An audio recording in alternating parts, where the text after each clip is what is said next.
June, July-esque. He come Okay. in and the coin flips or do what it do at the Royal Rumble. Mm-hmm. I think the match is Okada Orton, special attraction match, 2 stars, the generations, just the look, the aesthetics. First of all, the women gonna go crazy. Sure. And then the entrances. WrestleMania, that's your opener for night 2. Randy Orton versus, I don't know how to say his first name, but Okada. Gotcha. And then, if you don't do Okada Cena at Backlash, you still got to sell some tickets over in Nobody wants to France. see Okada Cena. No. Shoot, why not? Cena needs to start wrestling celebrities. He just 5 moves of doom. Tap the kids on the head, toss your t-shirt, say how much you love this business and this place and you all, and go home. You don't have no more serious matches. Because if you get and I think that's the only person I can honestly see right now as the next world heavyweight champion.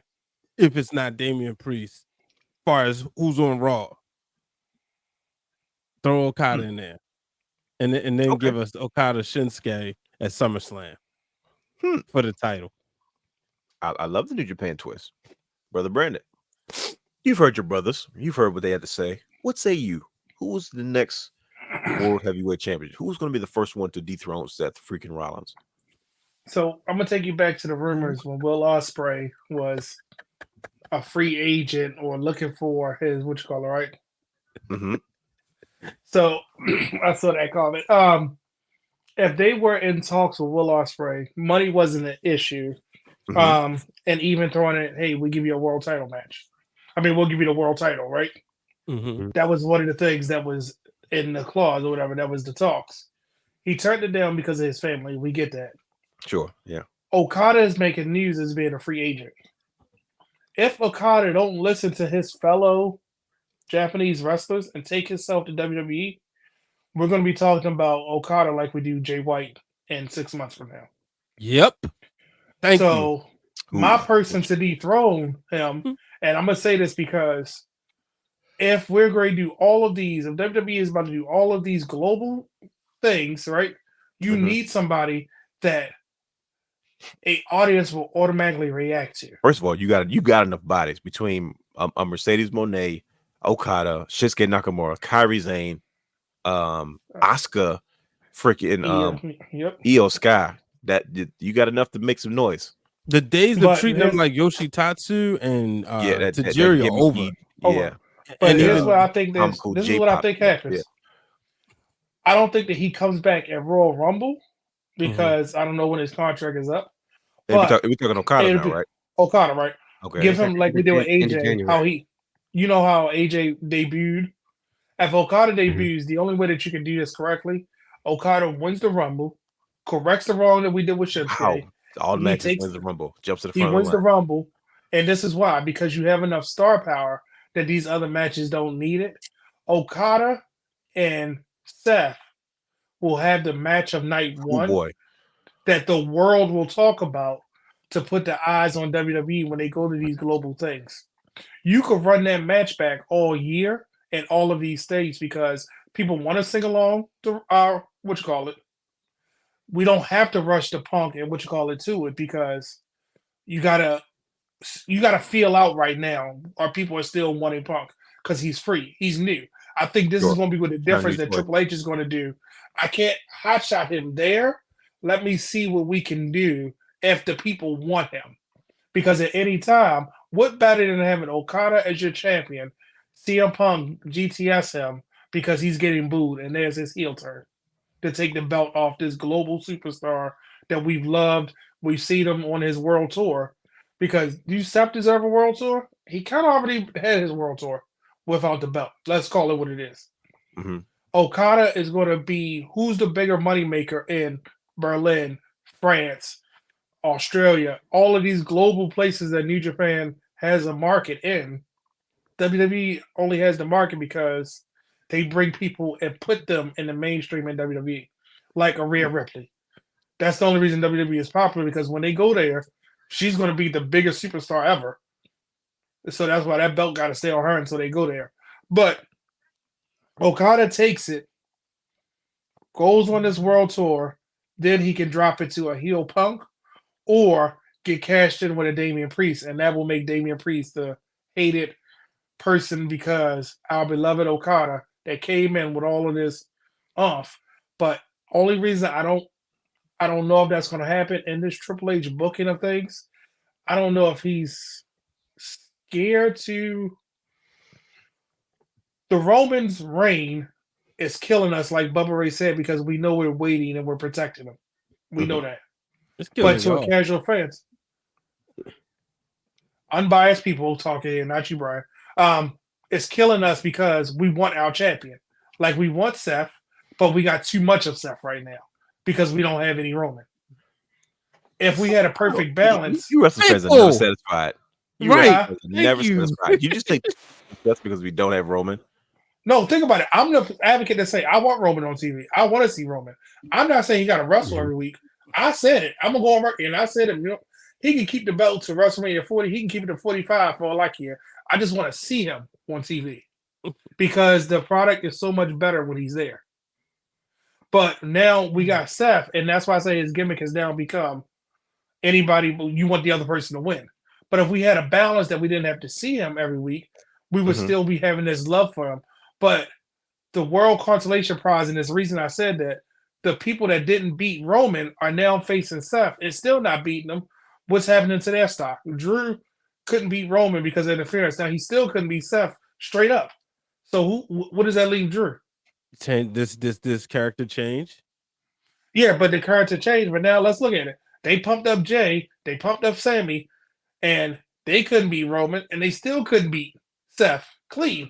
Y'all really thought they was gonna beat Roman and Seth? No. I thought they had a better chance of beating Seth because they were telling a better story. I don't think but I think that's the thing with Seth Rollins. To me, it's like watching Bret Hart '94. Everything you threw at him, he took it on and he beat until his brother threw in the towel. And I think with Seth Rollins, he's a fighting champion. And yeah, have I rooting against him? Absolutely.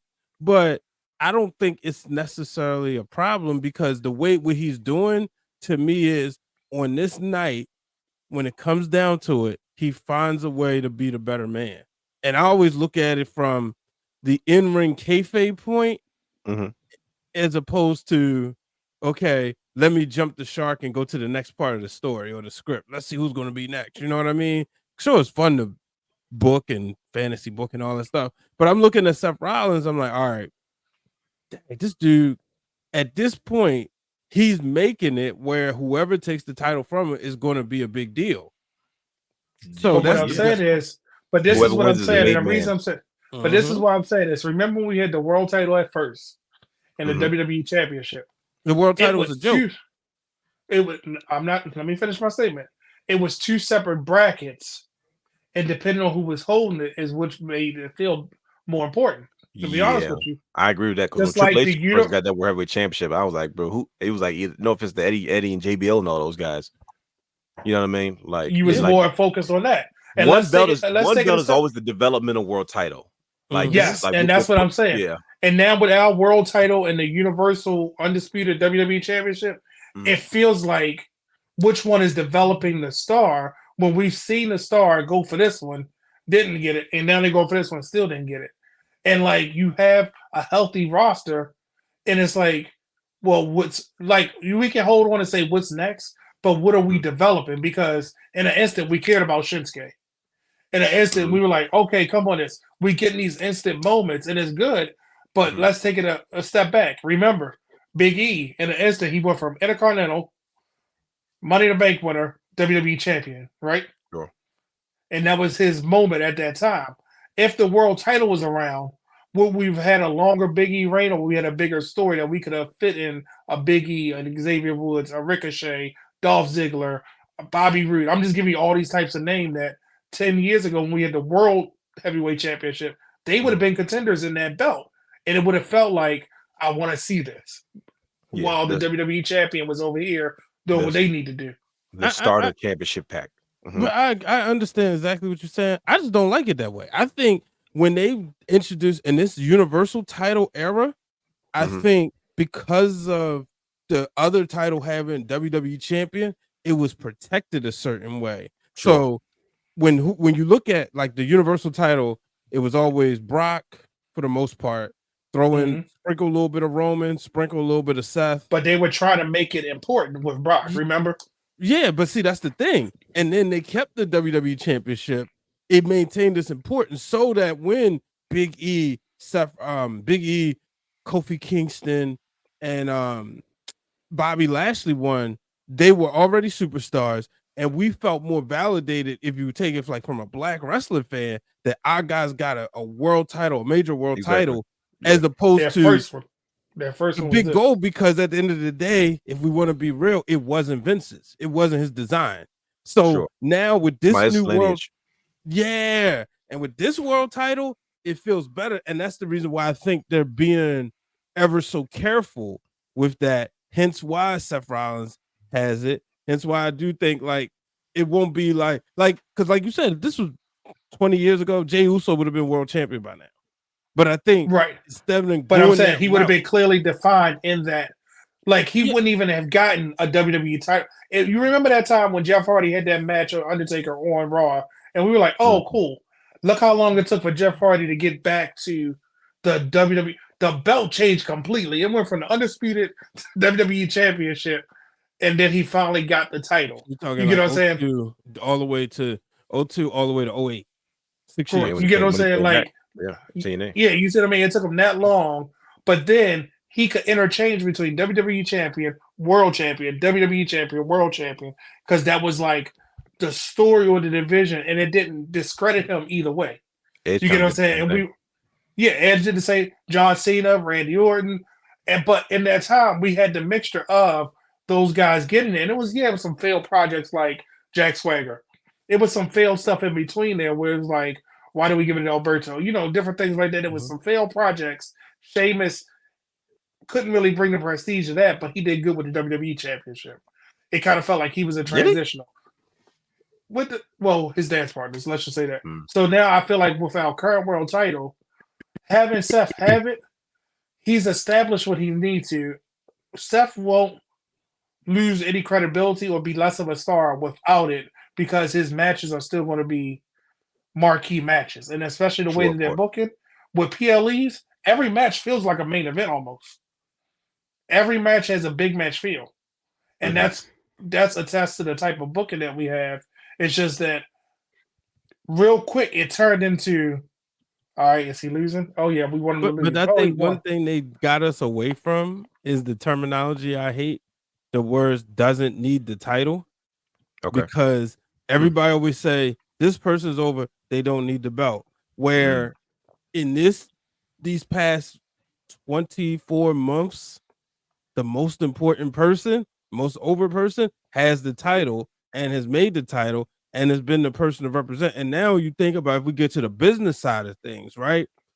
With the merger with TKO, you're not going to be sitting up there talking about John Jones don't need the title. He's already our big star, so we don't need to put the UFC heavyweight title on him. You're not going to say that because it's the spirit of competition. So you look at it like, okay, who's our most over person? And that's where I think the difference is now. But we as wrestling fans, a lot of times we get sort of like backtracked into, we always love wrestling the most where we fell in love with it the most. And so we go back to that safe space where there was like times where, the most over person didn't have the title because it was already over. And I think that's the biggest thing that they done switched around. But let me ask you this, but why can we have a Becky Lynch in this space who, and I shocked that she's still a needle mover the way that she is without a belt. And I'm like, wow. You get what I'm saying? Like, so I know exactly where you're going, right? You get what I'm saying? Like, but here's the thing though. One, you had to reestablish NXT, and you had to really put a curtain jerk to that women's division. So Becky has the belt, but also you keeping her away from Rhea because that's a mega matchup, and Rhea had to. And this is like when I agree with her being a brother huge superstar of the year, one of the things too that she did was while she didn't have quote unquote dance partners, she was still relevant and still making that championship relevant, letting you know she was the top gal in on that brand. So then with her and Becky, because you have a money matchup right there, but then Becky also has a lot of feuds, but it's not like one of those things where Rhea is so over. I mean, Becky is so over that Rhea's an afterthought. Kind of like Hogan Warrior in 91, where Hogan had other issues until he could get back in that championship picture and also doing, movies, but Warrior was still super over as well. So you keep them away from each other. Same with Brett and Diesel. Like when Brett was the top baby. That's my point right there. You just made my point. Steph without the belt is still going to be like, all right, let's call it. We forgot this. Remember, he did a Marvel movie, right? Yeah. Steph's going to need to go. Steph's going to need to do that, right? But he's still that superstar that with or without the belt, when he does another feud, he can come back to it. We're experiencing right now with Cody. Cody is doing so much without even he had the tag who else, if you don't put it on Cody, who's going to be on Seth's level? Like right now, Rhea, you can make an argument. Take away like when they both come out, like Rhea's doing enough where she can be positioned where it will feel like an equal matchup, right? The only person who was really like on an equal matchup in far as that doing what you want to do was Roman Reigns. That's why it made sense to put the belt on Seth, because they were on even playing fields. Because again, Roman hasn't beaten Seth. So like, I'm not disputing that. I agree with you on that. What I'm saying is Seth with the belt right now, his gimmick has shifted to the point that I'm like, I want to see somebody else with it. Like, I want to see Roman on TV. I don't want to see him defend it. I just want to see Roman because I know when he's there, the story is more captivating. The story is better. I ain't talking about his wrestling. I just, you know what I mean? Like, and with Seth. You want to see your tribal chief. I understand. But with Seth, the problem with Seth I'm having for what? You don't want to see Seth 2 or 3 years? No, 2 or 3 years, Seth was that guy that we were seeing. And we look what he did with Edge, AJ, Finn Balor, you name it, even with Cody stuff. Yes, everything that he did, it was like, okay. And that's what I'm saying. Triple H has booked stuff that everything feels like a main event to the point that look how many people are on poster for the holiday tour. It's like I've never seen this many superstars at one time that you're like, well, dang, we're sitting here debating about who's the next world champion. I just wanted to move on, just like with the whole thing with Gunther. Same thing with Logan Paul. Now we got a whole tournament that I'm pretty sure we're going to be talking about in the next couple of weeks because it's something different and exciting.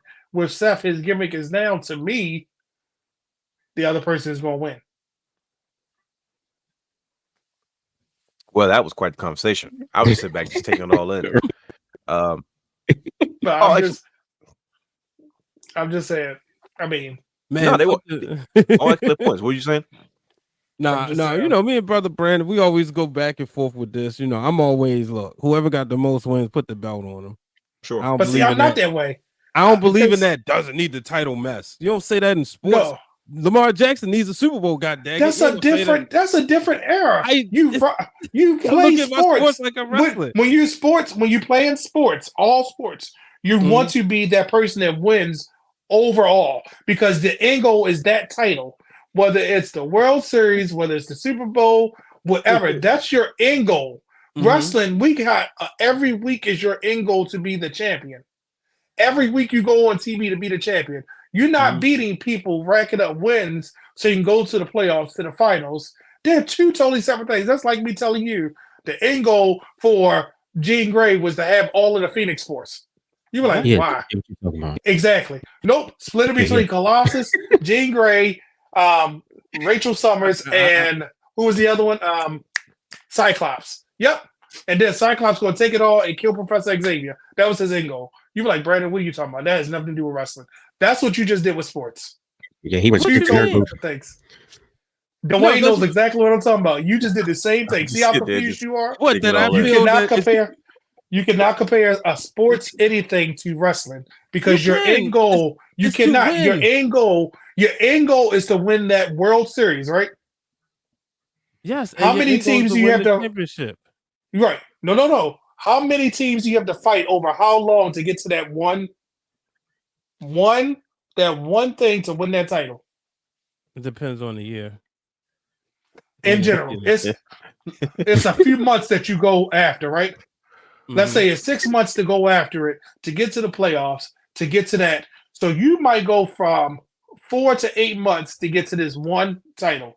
And when you get that title, you get a break. And the next season, you are the defending world champions trying to get back to get that title again. In wrestling, on a Monday, Tuesday, Wednesday, Thursday, Friday, Saturday, Sunday, you have an opportunity to be the champion every single week. What you do in between you trying to get those every night, you do things to get yourself over, to position yourself. You can't tell me that the Lakers could be the best team without a championship. No, they're in the conversation because of the championships they have won, or they are in the conversation because of the games that they have won. They are in the conversation because the players on the team. Raw and SmackDown, Dynamite, Rampage, they're only as good as that night to get towards that title.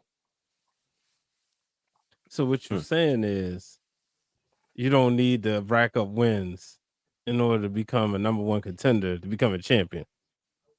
You just need to be over. No, that's not what I'm saying. Because I'm confused. Because it sounds like 1 minute you sound like you. No, all right. Think about it like this: in boxing, if you remember, did you play Knockout Kings or Fight Night?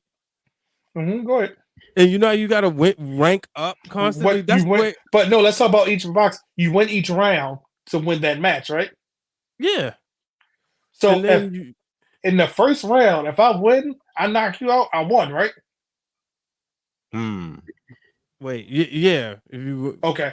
So in wrestling, if I have a title, if every match was for a title, and I beat you in 1 minute, or if I had a 2 out of 3 falls, best of 7 series, whenever I win the most, that's when I win that title, right? Like, so if it's rounds in boxing, if I win the first 6 out of 12 rounds, I'm gonna be the odds favorite to win, right? Okay. I missed that comment. Okay. No, I was just popped up. Yeah. I'm down for Okada in WWE. I don't want to see him in AEW. I think he's gonna kill his career. He's gonna kill his career. It's gonna be the same thing. Yeah, definitely. Will Ospreay and have killed their career. I'm not excited about Will Ospreay. Jim Ross up there crying on his podcast. Oh, the people don't realize how big of a deal Will Ospreay signing with AEW is because CM Punk went back home. Shut up, JR. No, it's going to kill his career. Look what it did for the Switchblade.